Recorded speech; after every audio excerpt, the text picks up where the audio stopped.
Friend, तो आज हम बनाएंगे मज़ेदार आलू का भुर्ता चटपटा सा। यहाँ पे फ्राई पैन में मैंने तेल ले लिया है, 2 प्याज ले ली हैं और यहाँ पे ले ली है हरी मिर्ची। इनको गोल्डन ब्राउन होने तक मैं पकाती रहूँगी। उसके बाद यहाँ पे मैं ले लूँगी 4 अदर टमाटर। टमाटर को हम जब तक भुनेंगे जब तक कि पानी ख़त्म ना हो जाए, तेल ऊपर ना आ जाए। यहाँ पे भुना कुटा हुआ ज़ीरा डाला है। उसके अलावा हल्दी और लाल मिर्चें, धनिया पाउडर, ज़ीरा पाउडर, गरम मसाला और इसके अलावा चाट मसाला, कुटी हुई मिर्चें। हम इन तमाम मसालों को अच्छी तरीके से टमाटर के साथ भूनेंगे जब तक कि तेल ऊपर ना आ जाए।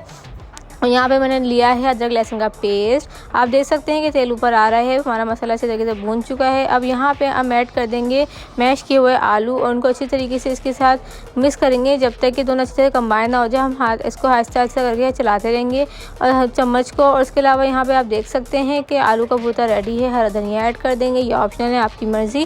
रेसिपी अच्छी लगी तो चैनल को सब्सक्राइब करना बिल्कुल भी मत भूलिएगा। फिर मिलेंगे नेक्स्ट वीडियो में। अल्लाह हाफिज़।